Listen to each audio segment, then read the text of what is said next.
यस्मिन् सृष्टिस्थितिध्वंस निग्रहानुग्रहात्मकं कृत्यं पंचविधं सस्वभासते तं नमाम्यहम्।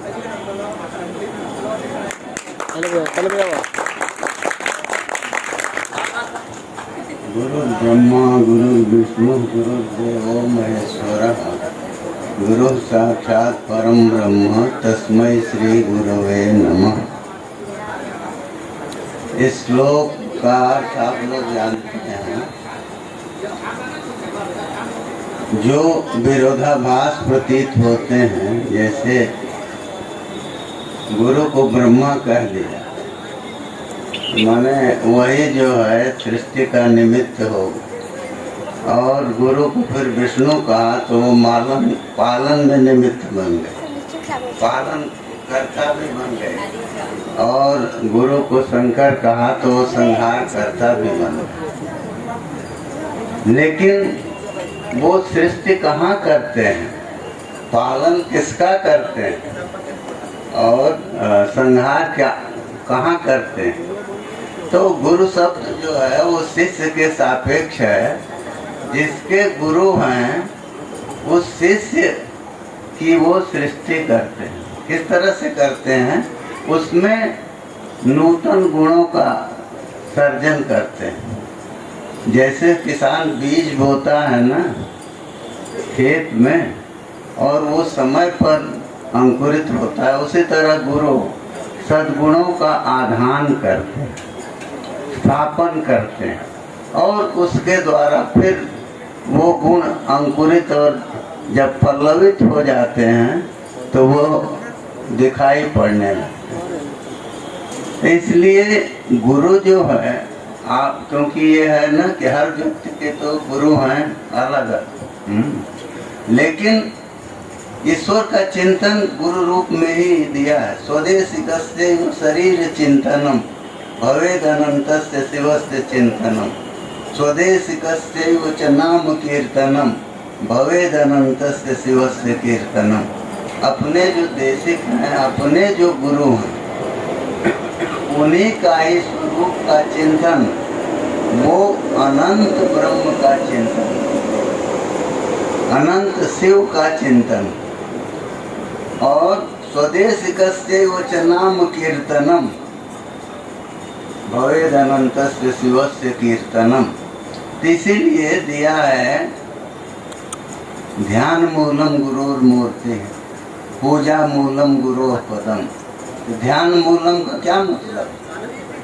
ध्यान के मूल में, ध्यान के जड़ में गुरु हैं, और तो गुरु की मूर्ति है। मतलब हमको भगवान शिव का ध्यान करना है तो हम गुरु की मूर्ति में ही करेंगे। इसीलिए वो गुरु मूर्तिस्थ हो करके, गुरु की मूर्ति में आ करके और उपदेश देते हैं। सारा उपदेश उन्हीं का है, लेकिन उनका कोई अपना शरीर नहीं है। इसीलिए गुरु का शरीर लेते हैं, उसी में आ जाते हैं और उसी से वो उपदेश करते हैं। तो गुरु का यही महत्व है। वो 5 काम करते हैं। जस्मिन सृष्टि स्थिति ध्वंस, सृष्टि स्थिति ध्वंस, ये तो ब्रह्मा और विष्णु महेश तीनों का कार्य हो गया। और निग्रहानुग्रहात्मकम, उनसे अधिक ये 2 कृत्य हैं, निग्रह और अनुग्रह। तो इस तरह से 5 काम करते हैं। तो वो निग्रह जो है वो शिष्य का ही करते हैं। यदि वो अपमार्ग में जा रहा है, अमार्ग में जा रहा है, तो उसका वो निरोध करते हैं। लिखा भी है कि अनुशिष्यात्, गुरु किस तरह से निरोध करता है? अनुशिष्यात् अपवदेत्, पहले समझावे, अनुशासन करे, ऐसा करो, ऐसा करना चाहिए। उसके बाद भी वो अगर नहीं अमार्ग से हटता है तो अपवदेत्, तो अपवाद करे। लोगों के सामने ये कहे कि ऐसा करता है, ऐसा करता है, और उसके बाद लेकिन असभ्याच निवारये, हर तरह से उसको असभ्य से, माने ऐसे कार्य से जो सभ्य लोग जिसका अनुमोदन नहीं करते, उस कार्य से वो उसको हटा दे। तो इसलिए अमार्ग से निग्रह करते हैं वो, और सन्मार्ग में बढ़ने के लिए उनके अनुग्रह शक्ति की अपेक्षा होती है।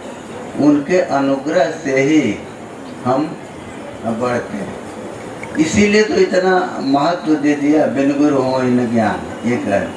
तो निषेध सबसे बलवान होता है। क्यों?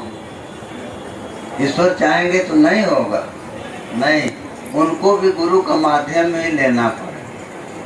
वो ठीक है कि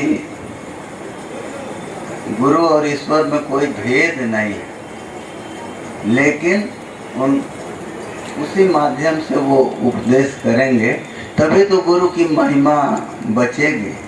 और गुरु जैसे लोक में आप कहते हैं कि गुरु है, गुरु का मतलब क्या है? वजनी, भारी, ये भी है। तो वजनी हैं, भारी हैं, माने श्रेष्ठ हैं। तो किससे श्रेष्ठ हैं? खाली लौकिक जीवों से नहीं, हमारे लिए वो ईश्वर से भी श्रेष्ठ है।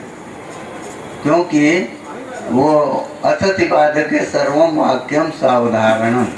तो गुरु शब्द अगर गुरुत्व का बोध कराता है तो वो निरपेक्ष गुरुत्व को बतलाता है, सापेक्ष गुरुत्व को नहीं कि इसकी अपेक्षा ये गुरु है। तो इसलिए वो ईश्वर से भी बड़े हो जाते हैं उस दृष्टि से। इसीलिए तो कबीर ने कहा, गुरु गोविंद तो खड़े काके लगो पाए। तो बलिहारी गुरु आपने गोविंद यो बताए। तो वो ये नहीं कहे कि हम इनको कर रहे हैं, लेकिन व्यंजना तो किए, कहे कि गुरु की ये बलिहारी है कि उन्होंने गोविंद को बता दिया। तो मतलब गोविंद नहीं आए अपने को बताने, लेकिन गुरु ने हमको बताया। तो इसलिए गुरु का महत्व मन में रखते हुए, गुरु के चरणों में नति रखते हुए, क्योंकि जब सबके मूल में वही है, ध्यान मूलम गुरु मूर्ति, पूजा मूलम गुरु पदम। मतलब क्या है? पूजा के मूल में गुरु का पद है, तो सबसे पहले गुरु की पूजा करनी चाहिए। और मंत्र मूलम गुरुर वाक्यम, गुरु का वाक्य जो है, मद्री गुप्त भाषण है ना। तो मंत्र हम समझते हैं जब तक हांग होंग ह्रूंग कुछ लगा नहीं तब तक मंत्र नहीं बना। ऐसा नहीं है। राम नाम को गोसाई जी कहे ना महामंत्र, उसमें तो कुछ नहीं लगा। मंत्र महामणि विषय जाल, मेटत कठित कुअंक भाल। तो उसमें कुछ नहीं लगा है, न प्रणव लगा है, न कोई चीज लगी है, लेकिन वो मंत्र तो है। तो इसलिए मंत्र मूलम गुरुर वाक्यम जो कहा, तो वो यही है। मतलब गुरु ने जो भी कह दिया कि ऐसा करो, हो गया, वही मंत्र है, उसी से उद्धार होगा शिष्य का। उसको और किसी चीज की जरूरत नहीं। हाँ, ये है कि उसको वहाँ श्रद्धा होनी चाहिए, क्योंकि उपनिषद भी यही कहती है ना, तस्य श्रद्धैव शिरः ब्रह्म पुच्छम प्रतिष्ठा। श्रद्धा जो है वही सिर है। तो सिर जो है वो सबसे अभ्यरणीय भाग होता है, उत्तम भाग कहते हैं। इसीलिए उसको उत्तमांग कहते हैं कि सबसे उत्तम अंग है वो। तो उसको जो है, जिस तरह से सिर की सबसे श्रेष्ठ है, उसी तरह से आध्यात्म में ब्रह्म प्राप्ति के लिए, ईश्वर प्राप्ति के लिए श्रद्धा जो है वो सबसे महत्वपूर्ण है। तो श्रद्धा कहाँ? कहीं न कहीं तो श्रद्धा होगी, कोई स्वरूप होगा, कोई अनुभूति होगी, कुछ होगा जहाँ श्रद्धा होगी। तो वो गुरु में कहिए, क्योंकि श्रद्धा शब्द का अर्थ तो इतने है, श्रत ब्रह्म है, श्रत ब्रह्म दधात इति श्रद्धा। तो जो ब्रह्म को धारण करती है वो श्रद्धा। तो बिना श्रद्धा के प्राप्ति नहीं होती, इसीलिए भगवान कहते हैं गीता में, श्रद्धावान लभते ज्ञान। लेकिन वो तो फलश्रुति है, अंतिम श्रद्धा का फल बता दिए कि श्रद्धावान को ज्ञान प्राप्त होता है। तो श्रद्धावान का क्या मतलब है? कभी श्रद्धा हो गई फिर छोड़ दिया, वो नहीं, वो नित्य योग में मतुप है। श्रद्धावान शब्द जो है, तो श्रद्धा से मतुप होकर श्रद्धावान बना।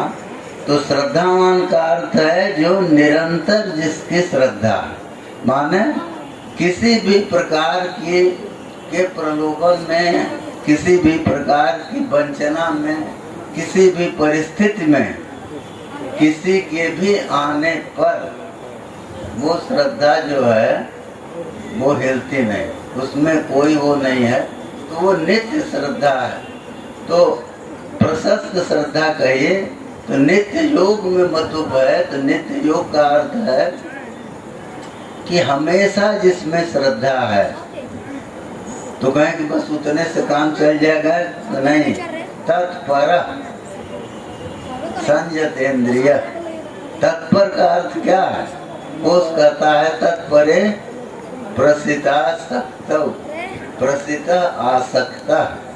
तो प्रकर्षण सिता बद्धा, जो बहुत तो अत्यधिक बधा हुआ है, अथवा ये कहिए कि उत्सुक, हमेशा उत्सुक है केवल उस रूप को देखने के लिए, उस स्वरूप को जानने के लिए, तो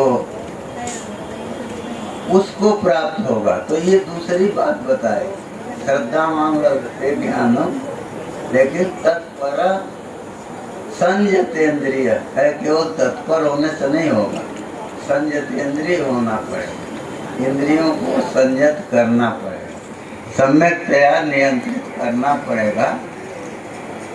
माने उन जो बहिर्मुखता उनकी है उसको शांत करके उनको अंतर्मुख आपको करना पड़ेगा। और वो भगवान के स्वरूप का ये स्वभाव है, वो खींच ही लेते हैं, इंद्रियों को भीतर खींच।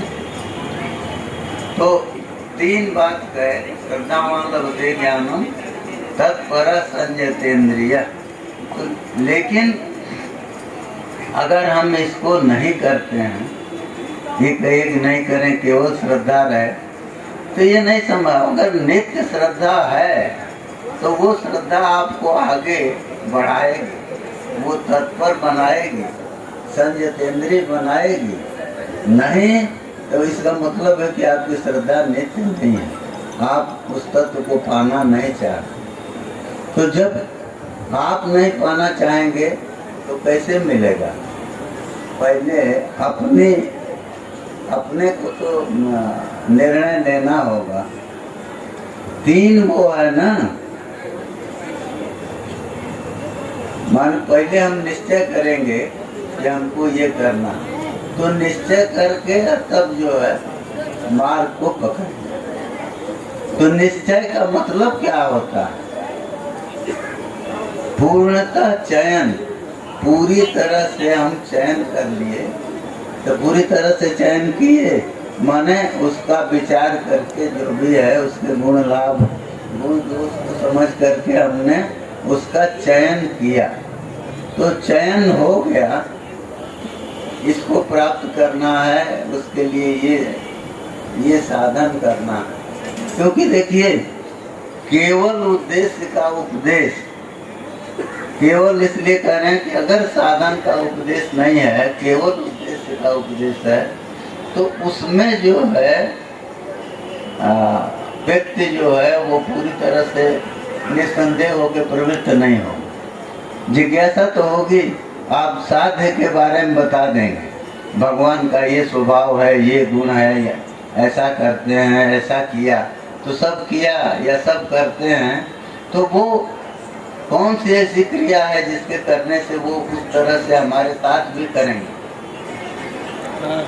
द्रौपदी का उद्धार किया, गज का उद्धार किया, गणिका का किया, तो हमारा कैसे करेंगे। जिज्ञासा तो हमको यही ना होगी, हमको क्या करना।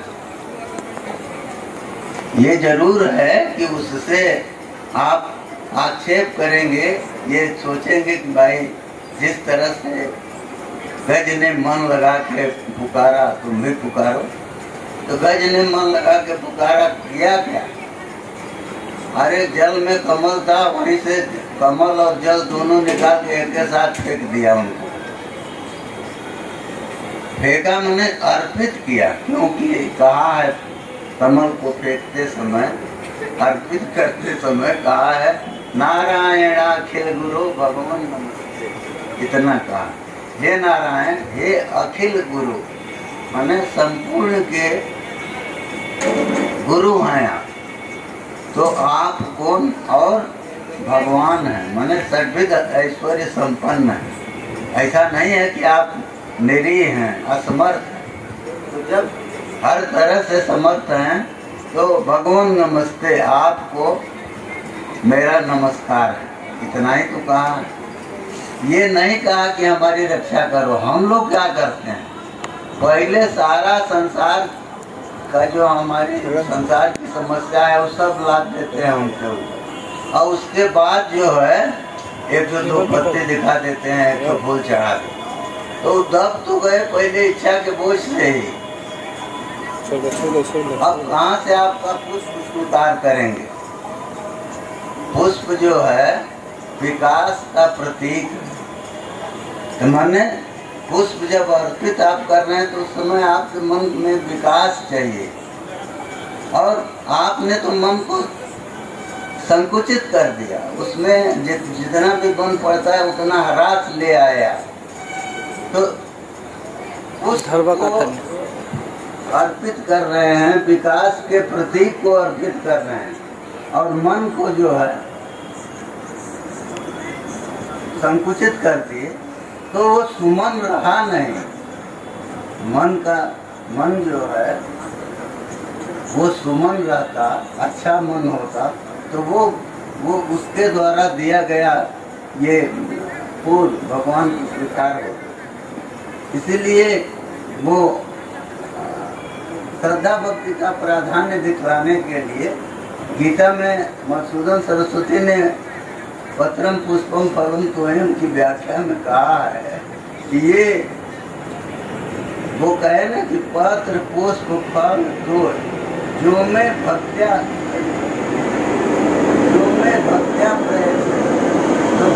प्रयत्न थी, और उसमें ये कहे कि परिच्छेद करते भगवान का महत्व बताने के लिए कि अभक्त्या की प्रयत्न थी, भक्ति से दे अभक्ति से दे तो वो उसको स्वीकार करेंगे नहीं।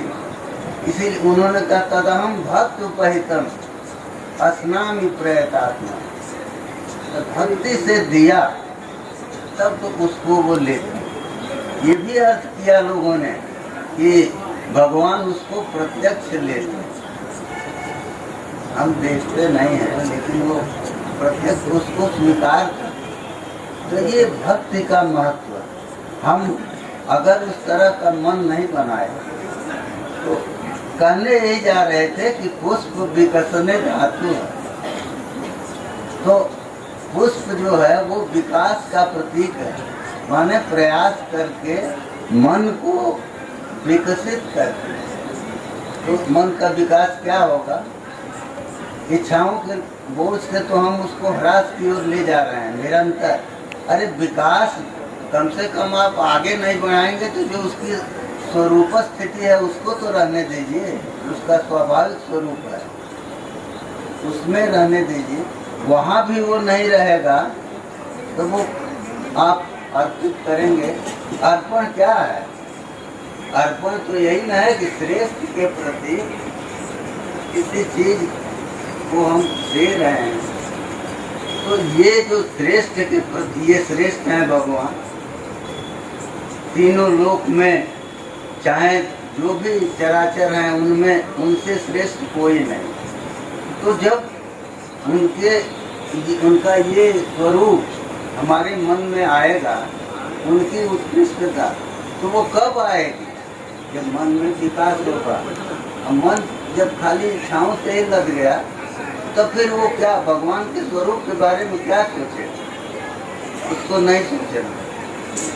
तो इसलिए भगवान के स्वरूप को सोचते हुए और फिर वो अर्पण करें। आखिर गजेंद्र ने इतना कहा ना, नारायणाखिल गुरु भगवान नमस्ते। तो इतना तो मरते समय भी उसको ध्यान में है कि नारायण है और अखिल गुरु, संपूर्ण के सबसे श्रेष्ठ है, सबके नियंता। तो क्यों कि गुरु शब्द का उच्चारण कर दिया तो गुरु की जो पांचों शक्तियां हैं वो काम कर, तो वो निग्रह और अनुग्रह दोनों कर। तो वहाँ तो दोनों दिखाई दे रहा है साथ साथ, गज का निग्रह और नहीं, ग्रह का निग्रह और गज के ऊपर। तो वो गुरु शब्द भगवान का देखिए, उनका सब रूप है और उनका एक कोई भी निश्चित रूप नहीं। निश्चित रूप होता एक ही, तब इतना विवाद क्यों? और सब रूप है इसलिए कि जो भी स्वरूप लेके उन्होंने जो भी कार्य किया वो हम लोगों के लिए माने भक्तों के लिए, जीवों के लिए वो तो अभयारण्य है।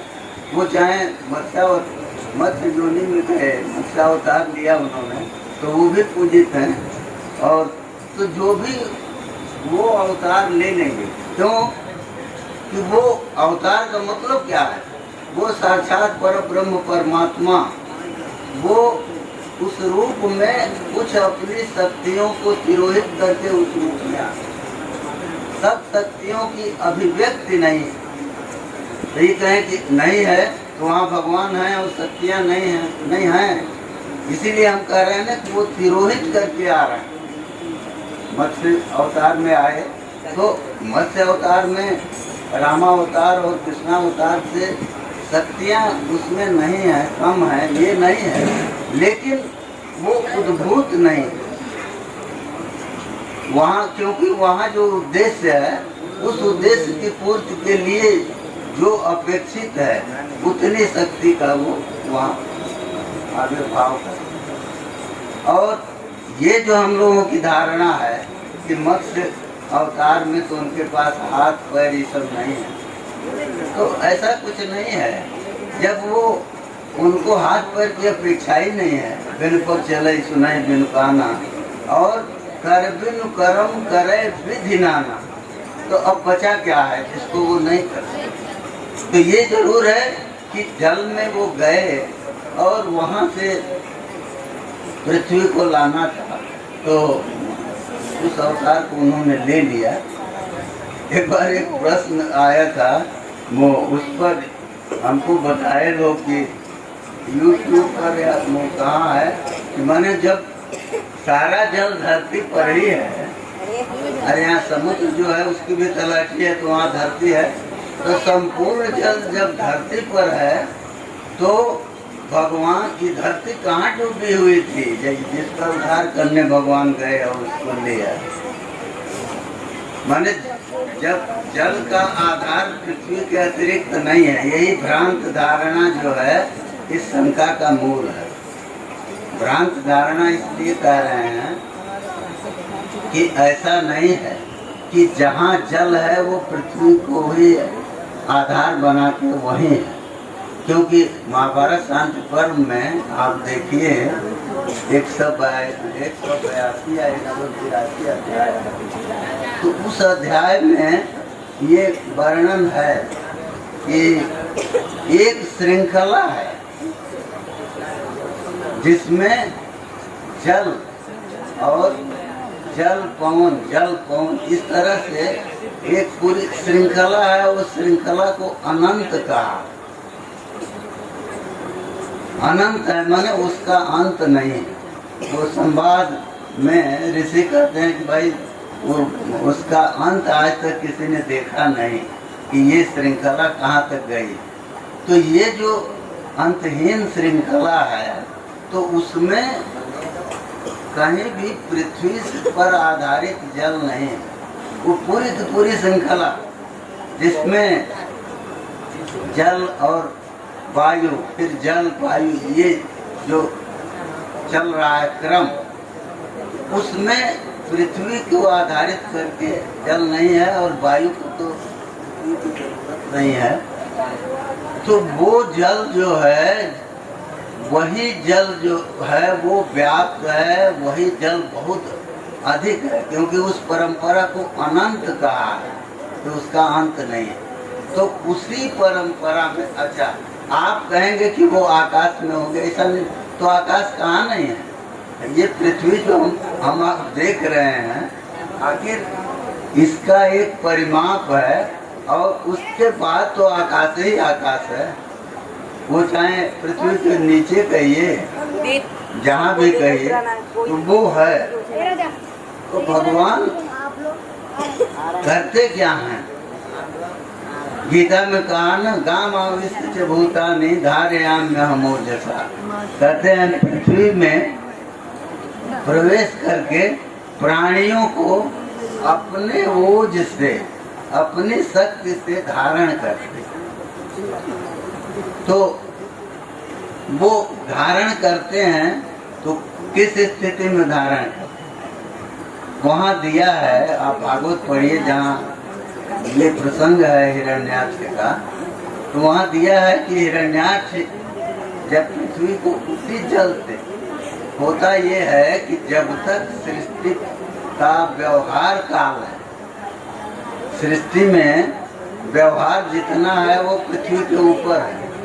तो पृथ्वी के ऊपर रह के हम माने कर्म करते हैं, जीवन है वही उसी। तो वो जब समाप्त होता है, वो काल माने सृष्टि काल कहिए, जब प्रलय आता है, तो उस समय जल तो बढ़ता है चारों ओर से।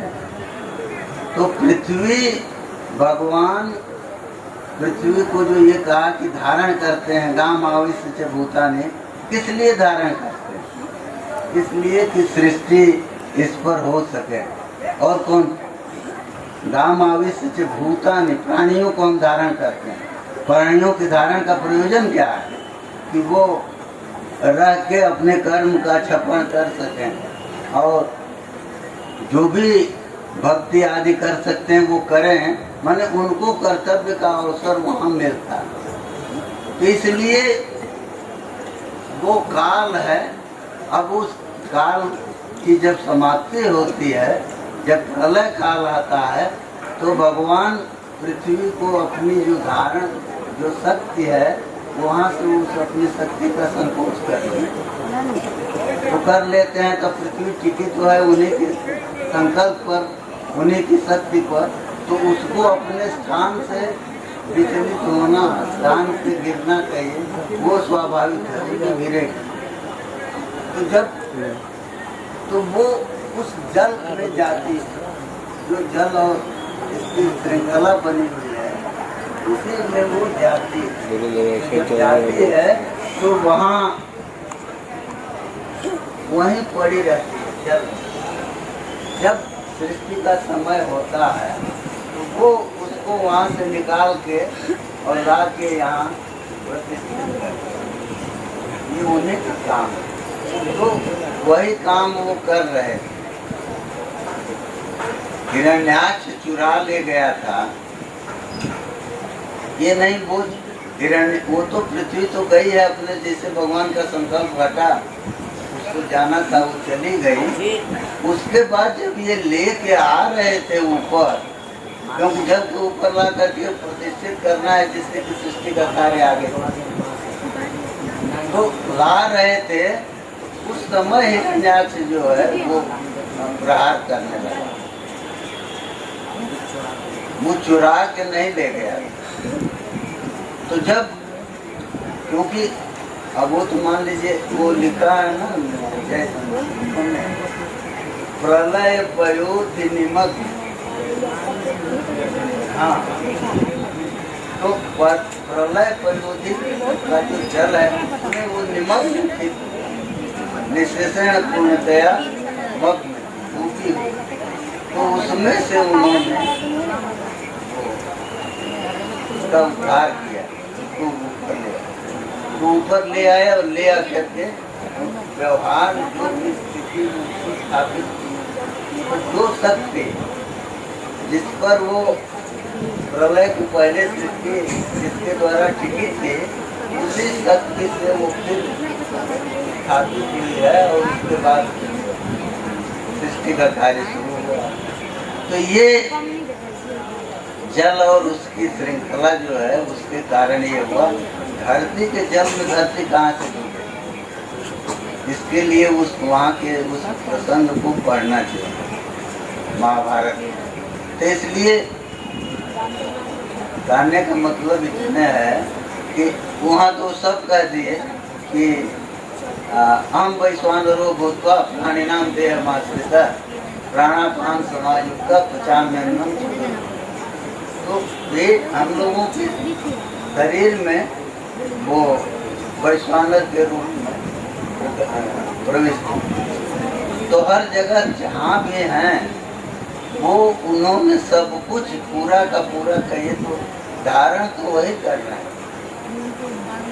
हम जो भी कार्य करें हमको शक्ति जो मिल रही है भगवान की जो वैश्वानर मूर्ति है उसके द्वारा जो असित और पीत जो भी हम भोजन किए और जो भी जल आए, तो ये जब पचता है तो हमको शक्ति मिलती है। इसलिए कहीं भी हमको थोड़ा सा भी अगर ये सब उन्होंने क्यों किया, जब आप थोड़ा भी आप हम विचार करेंगे तो कारण की ओर मन जाएगा। कैसे हुआ, इतना ही हम सोचने लगे तो हमको जिज्ञासा तो होगी कौन सा कारण है, कैसे हो रहा। तो अब वो उसका उत्तर चाहे स्वयं वो देंगे और नहीं जो महापुरुष लोग हैं उनके पास जाके पूछने से वो बताएंगे, कुछ न कुछ तो होगा। क्योंकि तीव्र जिज्ञासा जो है वो असमाहित नहीं रहती, तीव्र होनी चाहिए तो उसका समाधान तो होता जिस रूप में भी हो। और बस एक जिज्ञासा का समाधान ईश्वर की कृपा से जो हमारी जिज्ञासा का समाधान हुआ वही सुना के अब बंद करेंगे। मेरे जी आ गए हैं। देखिए हम यही श्लोक प्रसिद्ध श्लोक है मोदियान सजीव लोक से सुखा निराजन अर्थागमो नित्य मरो गीता च प्रिया च भार्या प्रिय भारी। स्त्री से दो सुख को संबंधित कि वो प्रिय हो और प्रिय बोलने वाली और वस्यस्त पुत्रों करी च। तो अब पुत्र वश्य होना चाहिए, मैंने आज्ञाकारी हो और विद्या अर्थ करी, अंतिम में सबसे अंतिम में। तो हम इस श्लोक को पढ़े महाभारत ऐसे उलट के देख तो हमारे मन में हुआ कि व्यास जी की वाणी है उसमें पुनरुक्ति कैसे हो रही है। जब अर्थागम नित्य हो गया, एक सूत्र आपने कहा नित्य अर्थागम होना चाहिए, तो नित्य अर्थागम हो गया। अब वो चाहे जैसे आ रहा है, साधन की चर्चा नहीं, तो जैसे भी आ रहा है नित्य अगर आ रहा है तो उससे काम तो चलेगा। तब फिर अंत में अर्थ करी विद्या क्यों करे। तो यहाँ आके रात को हमारा स्वभाव प्राय कभी भागवत कभी महाभारत कभी रामायण सोते समय पढ़ते थे, बिस्तर पर ही पढ़ते पढ़ते अंत में मान लीजिए 1 घंटा पढ़ लिए, आधे घंटे पढ़े, किसी दिन रोचक प्रसंग आ गया फिर पढ़ लिए, फिर सो जाते। तो उसमें मन निश्चिंत रहता था ना। अभी नहीं ना है, दिन में तो यहाँ जाना है वहाँ जाना, उसमें मन निश्चिंत रहता था। तो मन इसको पकड़ लिया, ये तो गड़बड़ है, तो पकड़ लिया तो समाधान मिला नहीं, सो गए। सवेरे फिर अपना दैनंदिन काम में लगे, तो सब करते करते वो दिन भी पूरा का पूरा बीत गया, समाधान नहीं मिला। मन तो वहीं लगा हुआ, हमेशा इधर उधर से हट के वहीं जाता था। इसका क्या मतलब? तो उस दिन जब दूसरे दिन सोने जाने लगे और फिर महाभारत बोले, और समस्या इसकी थी कि नीलकंठ स्वामी कुछ लिखे नहीं है, वो लिखे होते तो हमारा ध्यान उधर गया। हम कहे कि वो ये तो अर्थ शब्द का प्रयोग अमरकोश में जो किया है, अर्थो विधेय रई वस्तु प्रयोजन निवृत्ति सु, अर्थ का एक अर्थ निवृत्ति है। तो करी विद्या का मतलब है निवृत्ति करी विद्या, सा विद्या जा विमुक्त है। तो यदि उस सुख को न गिनाते तो ये वचन अधूरा रह जाए। सठ जीव लोक से सुखानि राजन कहा ना, तो जीव लोक का 6 सुख है, तो 6 सुख में श्रुति कहती है इचे दवेदित अथ सत्य मस्ती नोचेत याविन महति विनस्ती। यहाँ का मतलब क्या है? संसार में, संसार क्या कब तक है? जब तक ये शरीर। तो यहाँ जान सका, मैंने इस शरीर में रहते हुए अगर आपने जान लिया, क्या जान लिया? अथ सत्य मस्ती। अब देखिए वहाँ शंका होती है कि अर्थ का प्रयोग क्यों किया? श्रुति है, ठीक है, आप जो भी कहें, लेकिन जिज्ञासा तो होगी। और प्रयोग किया तो क्या वो पाद पूर्ति के लिए है कि उसका अर्थ है? तो हम ये कहते हैं, एक दिन ऐसे सोच रहे थे तो मन में आया, बात तो नहीं देखी, तो हम कहे कि ये अर्थ शब्द जो है वो लिखा है कि प्रश्न का मंगलानंतरारंभ प्रश्न का स्नेश अथो अथ, ये कोश है कि अर्थ शब्द जो है वो मंगल को कहता है। वो उसका उच्चारण हो गया तो मंगल हो गया, तो मंगल। और आनंतर्य को कहता है, आनंतर्य माने बाद।